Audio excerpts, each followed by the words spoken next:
పురుషోత్తమ రెడ్డి గారు మీరు చెప్పండి, ఏమిటి అసలు చంద్రబాబు గారి యొక్క ఇది తగ్గిపోయిందా? చంద్రబాబు గారు ఇక మెల్లగా ఫేడ్ అవుట్ అవటమా, లేకపోతే కేంద్రానికి వెళ్ళటమా, లేకపోతే రాజకీయాలు వేరే ఏమైనా పోస్ట్ తీసుకుని లోకేష్కి అప్పచెప్పాల్సిన టైం వచ్చేసిందా? జనసేన వాళ్ళు డైరెక్ట్గానే అంటున్నారు చంద్రబాబు ముసలాడైపోయాడు కాబట్టి పవన్ కళ్యాణ్కి ఇమ్మని.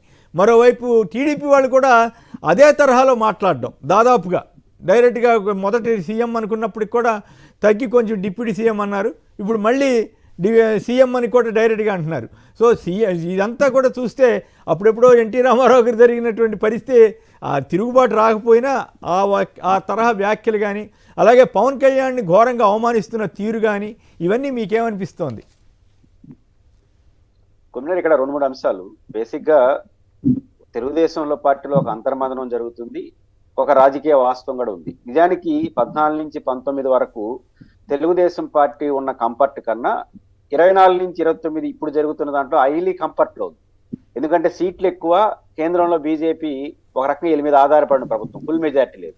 కానీ 14 నుంచి 19 వరకు వీళ్ళ మీద ఆధారపడని మోడీ గారు ఇంకా 105 సీట్లతో ఉంది. కానీ అప్పుడు లేని భయాలు ఇప్పుడు ఎందుకు పడుతుందో తెలుగుదేశం పార్టీ అర్థం కావట్లేదు, బాగా ఒత్తిడికి లోనవుతున్నట్టు ఉంది.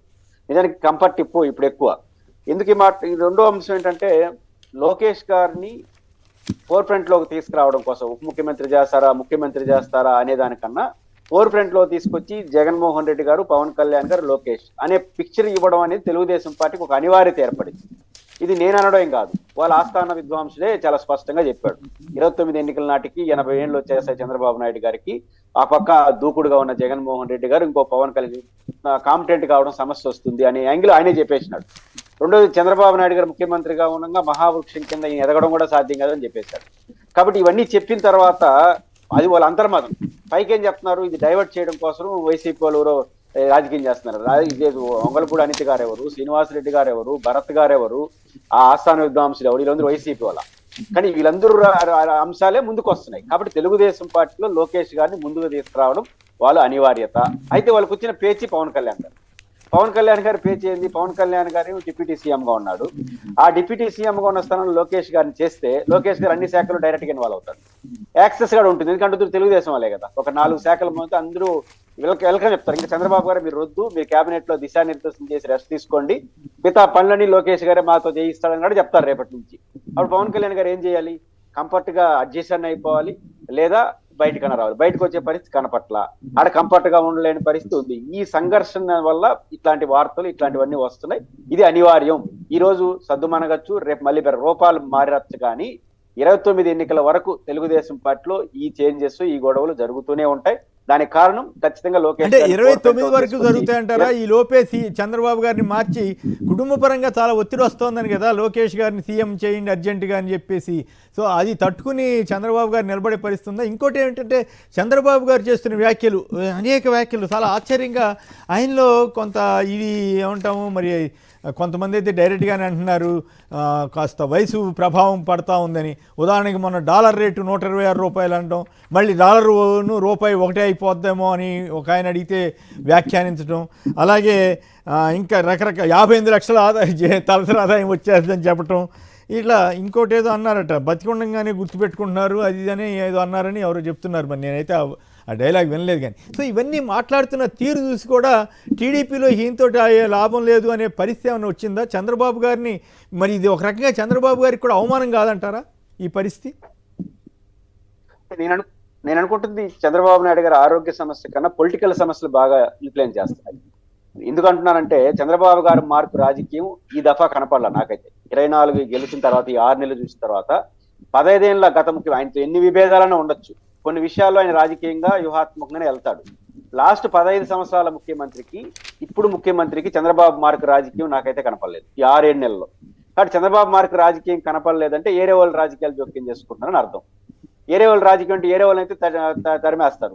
ఇంట్లో కుటుంబ సభ్యులు కావచ్చు, లేకపోతే లోకేష్ గారి ఎంట్రీ కావచ్చు, ఆయన మోడల్ ఒక రకంగా ఉంటుంది, ఆయన మోడల్ ఒక రకంగా ఉంటుంది.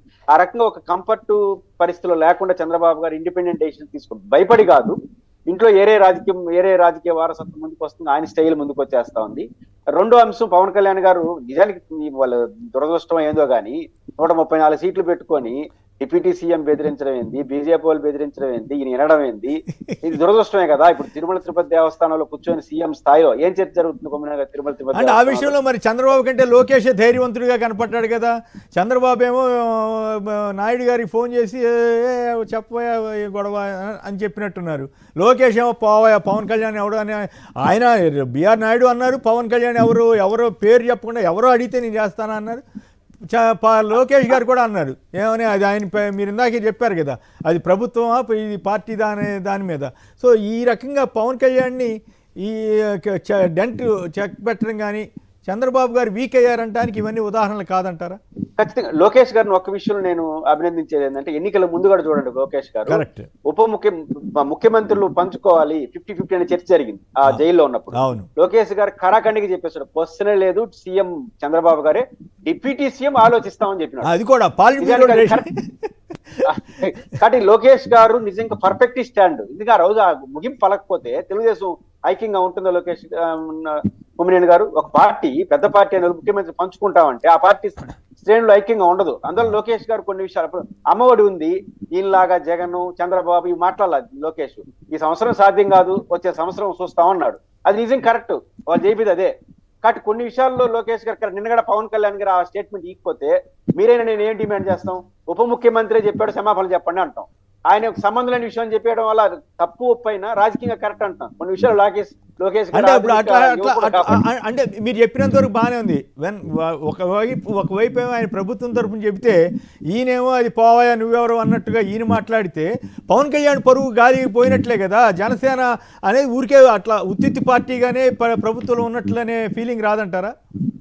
నా పరువుని నేనే కాపాడుకోవాలి, మీ పరువుని మీరే కాపాడు, మీకు సహకరిస్తారు.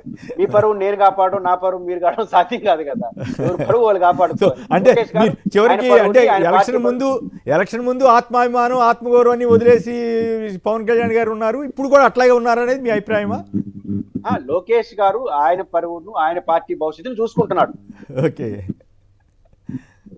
ఓకే మరి పవన్ కళ్యాణ్ గారు ఆయన ఇష్టం, ఆయన ఏం చేసుకుంటాడు అనేది మనం ఏం చెప్తాం. ఆయన రాజీ పడదలుచుకుంటే పడవచ్చు, లేకపోతే ఇండిపెండెంట్ గా ఉండదలుచుకుంటే. జరుగుతున్న పరిణామాలు చూస్తే రాజీ పడినట్లే ఉంది కదా. ఇప్పుడు జనసేన కాదు, ఇక్కడ ఆసక్తికరమైన అంశం ఏంటంటే జనసేన టీడీపీ మధ్య ఇంత సోషల్ మీడియాలో ఇంత యుద్ధం జరుగుతుంటే ఎవరు కూడా సోషల్ మీడియాలో ఇట్లాంటి పోస్టులు పెట్టొద్దని ఆ టీడీపీ చెప్పలేదు, ఇటు జనసేన చెప్పలేదు. ఇది ఒక విచిత్రమైన పరిణామం కాదా? కాదు కొమ్మినేని గారు, మీరు ఇప్పుడు లోకేష్ గారు ఉప ముఖ్యమంత్రి చాప్టర్ రేపు చేయడం కోసం కాదు, ఒక ట్రైల్, ఇది ఫస్ట్ ట్రైల్. మనం ఇట్లాంటి ప్రకటన చేస్తే జనసేన నుంచి రియాక్షన్ ఎట్లా వస్తుంది, సమాజం నుంచి ఒక ట్రైల్ వదిలేరు. అట్లా ఈ ట్రైల్స్ దాదాపు 90% సక్సెస్ అయిపోయింది. జనసేన నుంచి ఎవడు స్పందించడు అనే విషయం ఆడాడ కొంతమంది సోషల్ మీడియాలో తప్ప మీరు అందరూ కంఫర్ట్ కూడా ఎక్కడ లోకేష్ విమర్శించడానికి సాహసం చేయట్లా. మీరు చూడండి, జనసేన నుంచి తెలుగుదేశం నుంచి విమర్శలు వస్తున్నాయి, జనసేన నుంచి ఒకరిద్దరు తప్ప లోకేష్ ఎందుకు ఉప ముఖ్యమంత్రి ఊరు అనట్లా. ఎందుకంటూనే లోకేష్ భజన చేస్తున్నారు. అంటే లోకేషే నిర్ణయిస్తాడు రాజకీయాలను ఆంధ్రప్రదేశ్ తెలుసుకొని జనసేన వాళ్ళు బీజేపీలు అందరూ కూడా లోకేష్ మహానాయకుడు అంటున్నారంటే తెలుగుదేశం వేసిన మొదటి రైల్ సక్సెస్ అయింది. ఇందాక ఈనాడులోనే ఎక్కడో వచ్చిన వార్తను సోషల్ మీడియాలో ఎవరు చదువుతుంటే విన్నాను. దాంట్లో చాలా స్పష్టంగా ఇలాంటివి సెన్సిటివ్ ఇష్యూస్ ఇవన్నీ కూటమిలో కూర్చొని చర్చిస్తామన్నారు తప్ప డిప్యూటీ సీఎం ఇవ్వట్లేదు అని ఎక్కడ అట్లాంటి ఆలోచనే లేదు, ప్రతిపాదన లేదని ఎక్కడ చంద్రబాబు గారు చెప్పలేదు, టీడీపీ ప్రకటించలేదు. కేవలం ఊరికే తొందరపడి మీరు మాట్లాడమాకనని అంతా అయిన తర్వాత డ్రామా నడుపుతున్నారనేది టీడీపీ మీద ఉన్నటువంటి వ్యాఖ్య. వాళ్ళు ట్రైల్ అంటున్నా, ట్రైల్ సక్సెస్ అయినారు. లోకేష్ గారు డిప్యూటీ సీఎం అనే డిమాండ్ ముందు తీసుకురావడం ద్వారా ఎలాంటి పరిస్థితి వస్తాయి మిత్రపక్షాలు, ట్రైల్ సక్సెస్. సెకండ్ ట్రైల్ మళ్ళీ ఉంటుంది కొన్ని రోజుల తర్వాత. ఖచ్చితంగా వాళ్ళు అనుకున్నది చేస్తారు. లోకేష్ గారు డిప్యూటీ సీఎం అనేది 29 లోపల జరిగి తీరుతుంది. అది కరెక్ట్. నా అభిప్రాయం కూడా అదే. సాధ్యమైనంత వరకు తొందరగా చేయమనేది వాళ్ళు వచ్చింది. ఇప్పుడు భరత్ గారు ఆ మాట అన్నాడంటే ఎంత ధైర్యం లేకపోతే అంటారని, ఒక ముఖ్యమంత్రి అక్కడ కూర్చొని ఉండగా మా ముఖ్యమంత్రి కాబోయే ముఖ్యమంత్రి ఈయన అని చెప్పాడంటే ఆయనకి లోపల ఎట్లా ఉన్నప్పుడు కూడా చంద్రబాబు గారు అంత తేలిగ్గా పదవి వదులుకోవడానికి ఇష్టపడతారంటారా? అది అంత తేలిగ్గా ఉండదు. కాదు కొమ్మినేని గారు, ఇక్కడ క్రూషియల్ క్వశ్చన్ ఉంది. ఇప్పుడు ఎందుకు అంటున్నారంటే 2-3 ఏళ్ళ తర్వాత కానీ చర్చ పెడితే పవన్ కళ్యాణ్ గారికి వెళ్ళేదానికి స్కోప్ ఉంటుంది. 3 ఏళ్ళు అయిపోతుంది కదా, ఇప్పుడే సర్దుకోవాలి. ఇప్పుడు ఆయన వెళ్ళలేడు, సర్దుకోవాలి. కాబట్టి చక్రబంధంలో బిగిస్తున్నట్ల పవన్ కళ్యాణ్ ని. అంతే, కరెక్ట్ పాలిటిక్స్.